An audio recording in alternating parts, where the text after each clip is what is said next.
Prince, based on an invitation extended by the government of Pakistan. We are here in Islamabad.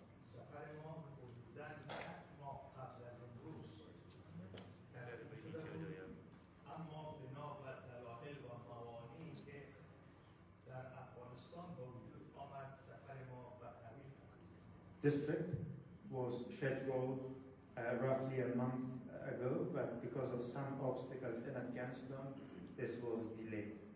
لحظه‌ای که به تاریخ 15 آگوست ما کابل را به قصد اسلام آباد ترک می‌گفتیم، هنوز حوادث و انکشافات نظامی در کابل رخ نداد. On 15th of August, when we started this trip, things had not changed in Kabul. هدف ما از این سفر این بود که ما چگونه بتوانیم پروسه مصالحه، مذاکرات را تسریع ببخشیم، جلوی حملات نظامی بالای کابل را بگیریم.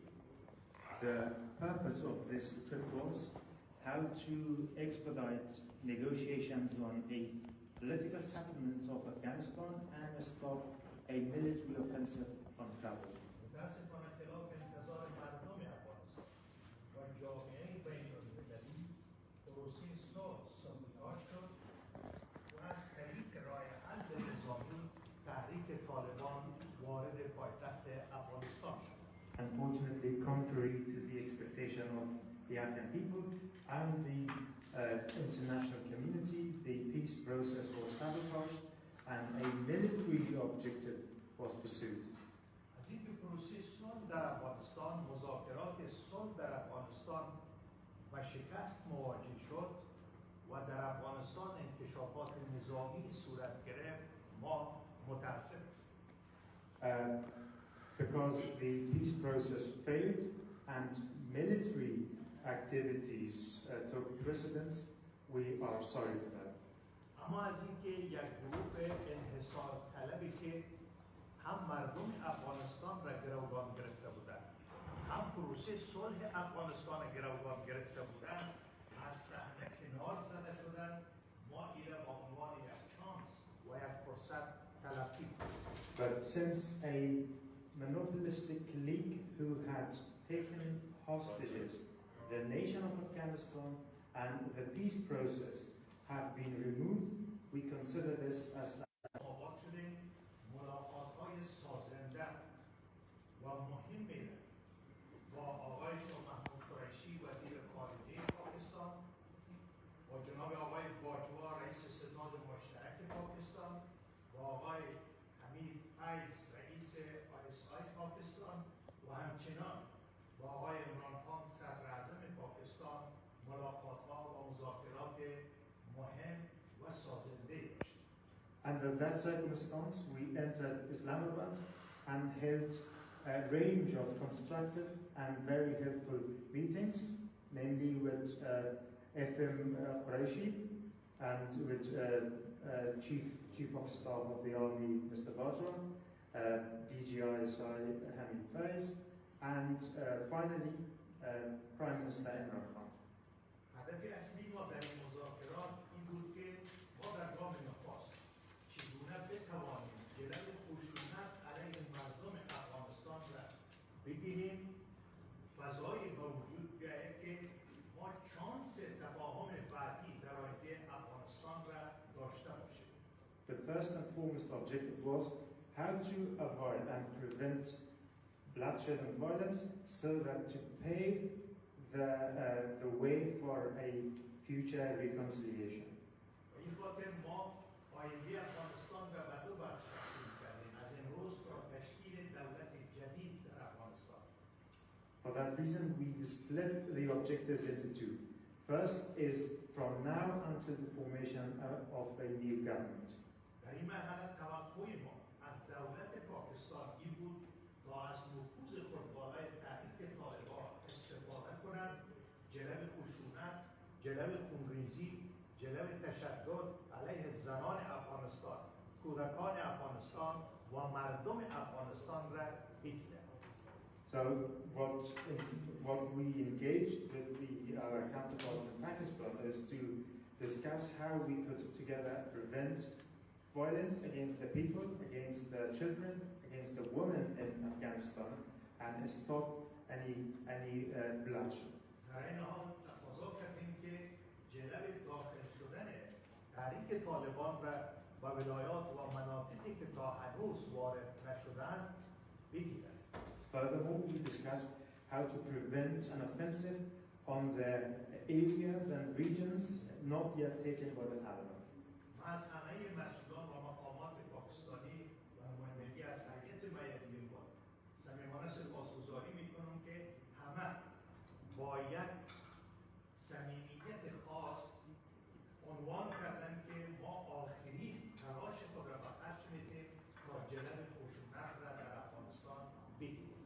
On behalf of the delegation from Afghanistan, I thank all the authorities we met because they have given us their promises that they will do everything under their control to stop this from happening. خصوصا موقف و موضع‌گیری آقای باجوا و آقای فیض روشن در این موارد باید ما مطرح شد. Especially the position was very clear from Mr. Bajwa and also Mr. Faiz. مرحله دوم شکل‌گیری حکومت جدید در افغانستان است. The second phase is formation of a next government. هیئت ما با صمیمیت و صراحت دیدگاه‌های خود را و نمایندگی از مردم افغانستان با همه مقامات پاکستان که ما توفیق مذاکره و ملاقات با ایشان را داشتیم مطرح ساختیم. Our delegation discussed everything very openly and frankly with all the authorities that we were fortunate enough to meet.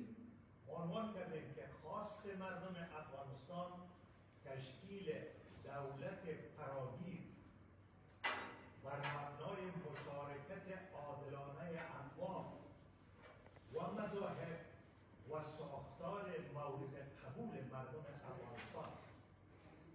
What we argue is that the solution for the future settlement lies on a proportionate participation from all ethnic groups and all different faiths in Afghanistan. ما مطرح ساختیم که ما و خواست مردم افغانستان متحد هستیم. هم دیروز موقف ما این بود و هم امروز و فردا. ما در افغانستان آزادی، حقوق زن، حقوق اقلیت‌ها، انتخابات و اراده مردم افغانستان را و حاکمیت قانون اساسی را از جمله خواست‌های مشروع مردم افغانستان. We maintained in the past that we are committed to the desires and wishes of our people, and we remain committed. And those wishes are freedom of expression, women's rights, rights of the ethnic groups, a right to choose a leader by the way of voting, and also the rule of law. ما به حکومت تک‌حزبی و تک‌قومی در افغانستان هم دیروز مخالف بودیم، هم امروز مخالف هستیم. We opposed a rule by one party and also by one side from the past. ما موضع خود روشن عنوان کردیم. اگر تحریک طالبان بخواهند دوباره اشتباهات گذشته سال 96 را تکرار کنند، از همکنون محکوم به شکست خواهند. We'll be very clear. We'll be very clear if the Taliban are going to repeat the same mistakes as they did in 1996, they are bound to fail again. اگر تحریک طالبان چنانچه ادعا میکنند که اونا تغییر یافتن، ذهن از اونا تغییر کرده، اگر واقعا تغییر کردن، این ادعای تغییر را در رفتار و در عمل و مردم افغانستان به اثبات برسانند. But should they choose a different path that they argue they have changed, that has to be proven in practice and in behavior.